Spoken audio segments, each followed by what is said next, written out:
ನಮಸ್ತೆ friends, we are cooking ಚಾನಲ್ಗೆ ನಿಮಗೆಲ್ರಿಗೂ ಸ್ವಾಗತ. ಸ್ವಲ್ಪ ಮಳೆಯಿಂದಾಗಿ ದೇಹ ಎಲ್ಲ ಸ್ವಲ್ಪ ತಂಪಾಯಿತು ಫ್ರೆಂಡ್ಸ್.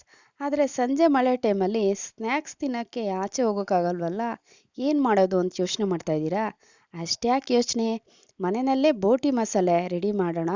ಬನ್ನಿ ಯಾವ ರೀತಿ ಮಾಡೋದು ಅಂತ ನೋಡೋಣ. ಬೇಸಿಗೆ ರಜೆ ಆದ್ದರಿಂದ ಮಕ್ಕಳೆಲ್ಲ ಮನೇಲೇ ಇರ್ತಾರೆ, ಅವ್ರಿಗೂ ಒಂದು ಸ್ನ್ಯಾಕ್ಸ್ ಆಗುತ್ತೆ, ಹಾಗೂ ನಿಮಗೂ ಟೀ ಟೈಮಲ್ಲಿ ಒಂದು ಸ್ನ್ಯಾಕ್ಸ್ ಆಗುತ್ತೆ ಫ್ರೆಂಡ್ಸ್. ಹಾಗೆ ಯಾವ ರೀತಿ ಮಾಡೋದು ಅಂತ ನೋಡೋಣವಾ ಬೋಟಿ ಮಸಾಲೆನ.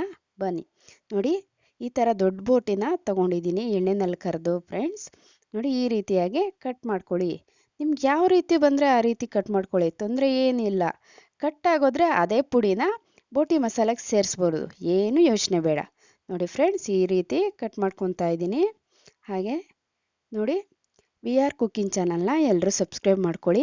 ನೋಡಿ, ಒಂದು ಈರುಳ್ಳಿ, ಸ್ವಲ್ಪ ಕೊತ್ತಂಬರಿ ಸೊಪ್ಪು ಹಾಗೂ ತುರಿದಿರೋಂಥ ಒಂದು ಕ್ಯಾರೆಟ್ನ ಸ್ಟಫಿಂಗ್ಗೆ ಮಿಕ್ಸ್ ಮಾಡಿ ಸೇರಿಸ್ಕೊತಾ ಇದ್ದೀನಿ. ಹಾಗೆ ಸ್ವಲ್ಪ ಚಾಟ್ ಮಸಾಲ ಸೇರಿಸ್ಕೊತಾ ಇದ್ದೀನಿ ಫ್ರೆಂಡ್ಸ್ ಇಲ್ಲಿ. ಹಾಗೆ ಗರಂ ಮಸಾಲೆ ಸ್ವಲ್ಪ ಸೇರಿಸ್ಕೊತಾ ಇದ್ದೀನಿ ಫ್ರೆಂಡ್ಸ್ ಇಲ್ಲಿ. ನೋಡಿ, ತುಂಬ ರುಚಿಯಾಗಿರುತ್ತೆ ಬೋಟಿ ಮಸಾಲೆ, ಒಂದ್ಸರಿ ಟ್ರೈ ಮಾಡಿ ನೋಡಿ. ಹಾಗೆ ಚಿಲ್ಲಿ ಪೌಡ್ರನ್ನ ನಿಮ್ಗೆ ಬೇಕಾದರೆ ಸೇರಿಸ್ಕೊಳ್ಳಿ, ಇಲ್ಲಾಂದರೆ ಸ್ಕಿಪ್ ಮಾಡ್ಬೋದು ಫ್ರೆಂಡ್ಸ್. ಸಾಲ್ಟು ಸ್ವಲ್ಪ ಸೇರಿಸ್ಕೊಳ್ಳಿ, ಬೋಟಿ ಉಪ್ಪುಪ್ಪಾಗಿರೋದ್ರಿಂದ ಜಾಸ್ತಿ ಆಗೋ ಚಾನ್ಸಸ್ ಇರುತ್ತೆ ಫ್ರೆಂಡ್ಸ್. ಹಾಗೆ ಸಣ್ಣದಾಗಿ ಕಟ್ ಮಾಡ್ಕೊಂಡಿರೋ ಟೊಮೊಟೊನ ಸೇರಿಸ್ಕೊಳ್ತಾ ಇದ್ದೀನಿ ಫ್ರೆಂಡ್ಸ್. ದಯವಿಟ್ಟು ವಿಡಿಯೋಗೆ ಒಂದು ಲೈಕ್ ಕೊಡಿ, ವಿಡಿಯೋನ ಪೂರ್ತಿಯಾಗಿ ನೋಡಿ ಫ್ರೆಂಡ್ಸ್. ಹಾಗೆ ಗ್ರೀನ್ ಚಟ್ನಿನ ಇಲ್ಲಿ ಸೇರಿಸ್ಕೊತಾ ಇದ್ದೀನಿ ಫ್ರೆಂಡ್ಸ್. ಇದು ಗ್ರೀನ್ ಚಟ್ನಿ ಹಾಗೂ ಸ್ವೀಟ್ ಚಟ್ನಿ ರೆಸಿಪಿನ ಇನ್ನೊಂದು ವಿಡಿಯೋದಲ್ಲಿ ನಿಮ್ಗೆ ತೋರಿಸ್ಕೊಡ್ತೀನಿ ಫ್ರೆಂಡ್ಸ್. ಹಾಗೆ ನೋಡಿ, ಸ್ವೀಟ್ ಚಟ್ನಿ ಸ್ವಲ್ಪ ಜಾಸ್ತಿ ಹಾಕ್ಕೊತಾ ಇದ್ದೀನಿ ಫ್ರೆಂಡ್ಸ್, ತುಂಬ ರುಚಿಯಾಗಿರುತ್ತೆ. ಮಕ್ಕಳು ಕೊಡುವಾಗ ಗ್ರೀನ್ ಚಟ್ನಿ ಬೇಡ ಅಂದರೆ ಸ್ಕಿಪ್ ಮಾಡ್ಬೋದು ಫ್ರೆಂಡ್ಸ್.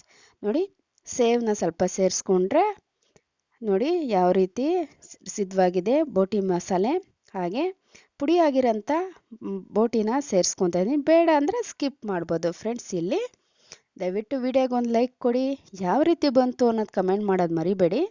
ಹಾಗೆ ಪುರಿನ ಸೇರಿಸ್ಕೊಂಡು ಡೆಕೋರೇಷನ್ ಮಾಡ್ಕೊತಾ ಇದ್ದೀನಿ ಫ್ರೆಂಡ್ಸ್. ನೋಡಿದ್ರಾ ಎಷ್ಟು ಸುಂದರವಾದ ಬೋಟಿ ಮಸಾಲೆ ಮನೇಲೇ ಸಿದ್ಧವಾಗಿದೆ. ನಮ್ಮ ವಿ ಆರ್ ಕುಕಿಂಗ್ ಚಾನಲಲ್ಲಿ ಮಸಾಲ ಟೀ ರೆಸಿಪಿ ಇದೆ ಫ್ರೆಂಡ್ಸ್. ಆ ಮಸಾಲ ಟೀ ಜೊತೆಗೆ ಬೋಟಿ ಮಸಾಲೆ ಸವಿತಾ ಇದ್ದರೆ ಅದರ ರುಚಿನೇ ಬೇರೆ ಫ್ರೆಂಡ್ಸ್. ಇನ್ನಷ್ಟು ಈಸಿ ರೆಸಿಪಿಯೊಂದಿಗೆ ನಿಮ್ಮೊಂದಿಗೆ ಇರ್ತೀನಿ. ಅಲ್ಲಿವರೆಗೂ ಧನ್ಯವಾದಗಳು. Thank you for watching.